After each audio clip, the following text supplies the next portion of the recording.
see how Sinner does here at deuce.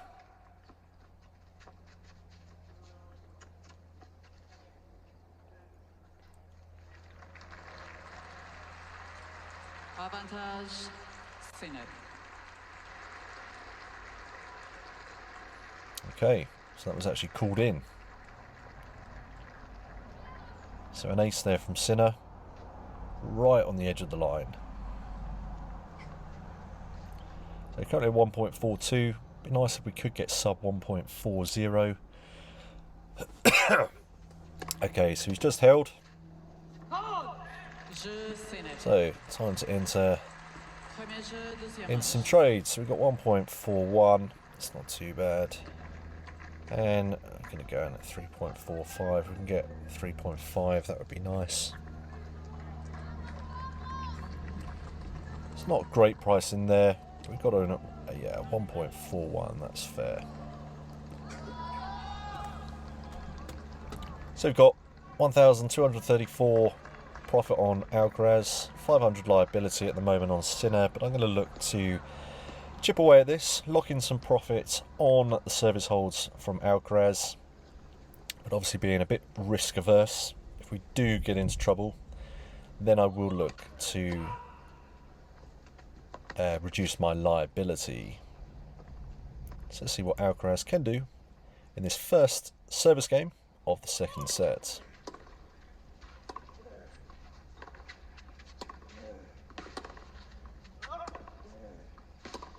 Okay, so 15 love to Alcaraz, and we're already just slightly in the green.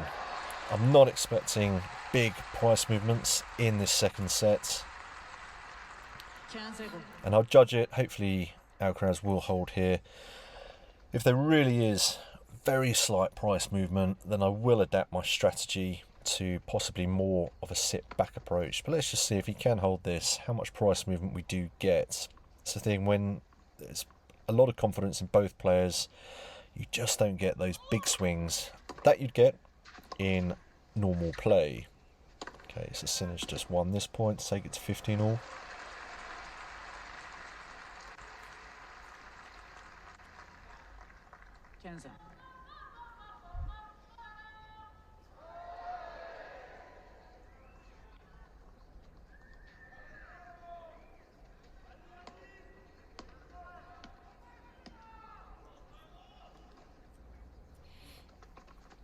There was a slight overreaction in price there with Sinner just coming back at 15 all there, with it going into the red. Now we've gone to 15.30. Again, a bit of overreaction there on price. If it does go to 15.40, I will be hedging out at this point.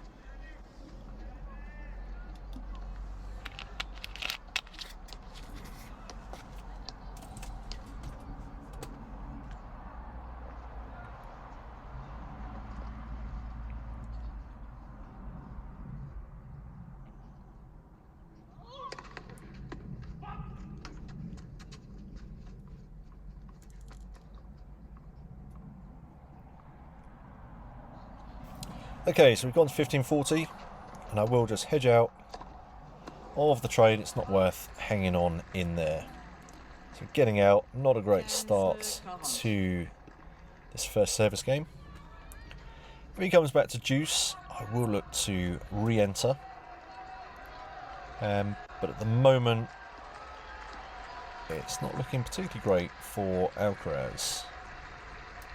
Again, whether this is down to the issue with his eye, I can't be sure. Let's see if he can come back to deuce from 15.40.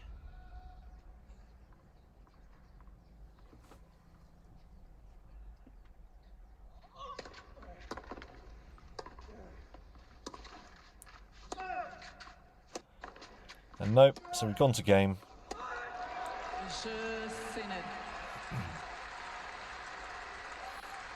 Okay, so given this pricing, I will only look to enter back into this set if we do get a break back.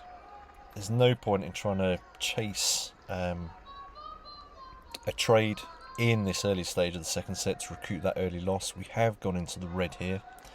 But if we do get a break back, good opportunity there to recoup the loss. If he drops his second set, then there could be a potential to certainly recoup some loss in the third set. But let's just take it step by step and see what happens in this second set. Still a very big chance of Alcaraz breaking back.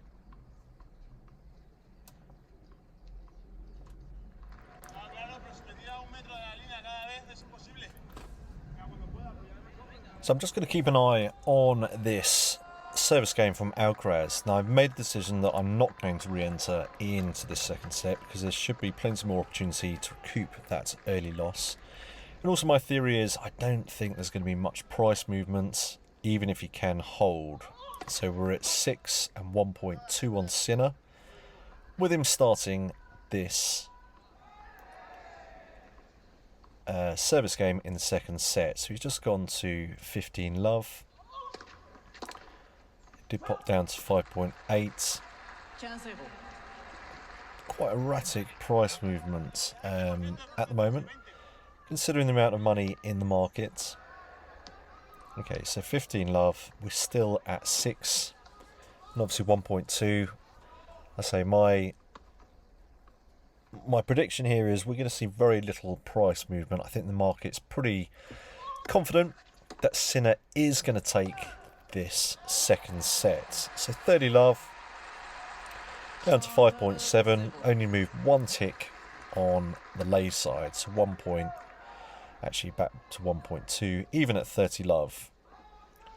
So if this was a normal 3-setter, it is often worth recouping a bit of loss if you have made that. If you have an early break go against you and you're in the red, you can often make back, even go into the green by trading the next service game even when a break down. But in Grand Slam matches, when the players are so evenly priced, and of course, you know, the market does have confidence in Sinner holding here, very little price movement. And actually, this is a seamless service hold from Alcaraz. So we've gone down to 6, 5.5, and from 1.2, we've only gone back to 1.22. It's actually pinged back to 1.21. It's not holding confidently at 1.22. It's a very small price movement here, and it's just not worth, you know, the risk versus ratio. Risk versus reward ratio is just off, because of course a break here would pretty much wipe out the trade. But if you did have decent price movement, it is worth trying to recoup on that early hedge. I mean, we did have the hedge at 15.40, so we didn't get out too badly.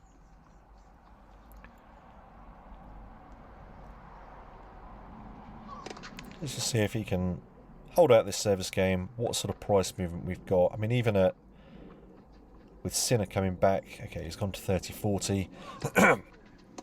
Even with Alcaraz leading, we're still very clear. Well, we're back at 6 now.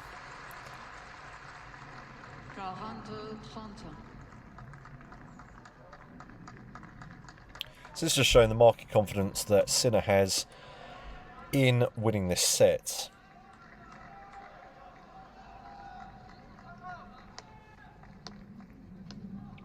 So it was the right decision. Whatever happens here, whether Alcaraz holds or whether he gets broken again here, it was the right decision not to trade. Okay, so he's just held. So he started that service game at the price of 6, and look, he's only made 5.8, and it was 1.20 on Sinner. So it's 1.20, and it's only gone down to, up to 1.21. So you'd have only had a 1 tick movement for the sake of a service hold.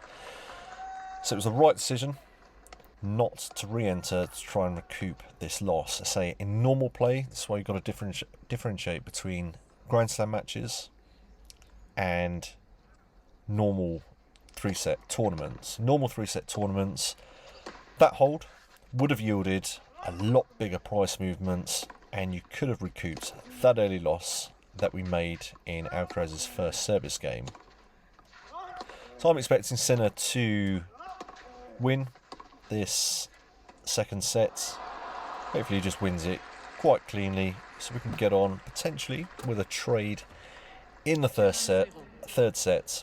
Again, backing Alcaraz, but I'm going to keep a very close eye on how he's performing. You can join my Platinum Traders group at protennistrader.teachable.com. I am still, just for a limited time only, running it at the reduced rate of £33 a month, but of course you do get a 7-day free trial with that. And you can also enroll in my free Introduction to Tennis Trading video course if you haven't done so already. And then of course the complete guide to trading tennis matches is also available on my website. Now this provides absolutely everything you need to become a profitable tennis trader, and also includes a full month of Platinum Traders. And to see my other offerings on my website, you can download my free ebook, Tennis Trading, the Ultimate Guide to Getting Started, and I'll be running a few videos over the next couple of months on my Forex strategy. Now I've traded Forex a lot longer than I've traded tennis matches, and this still provides really good, consistent results. So I will be posting more videos on my Forex strategy, as well, of course, as my tennis trading videos. But in the meantime, good luck with your trading, and I'll see you soon.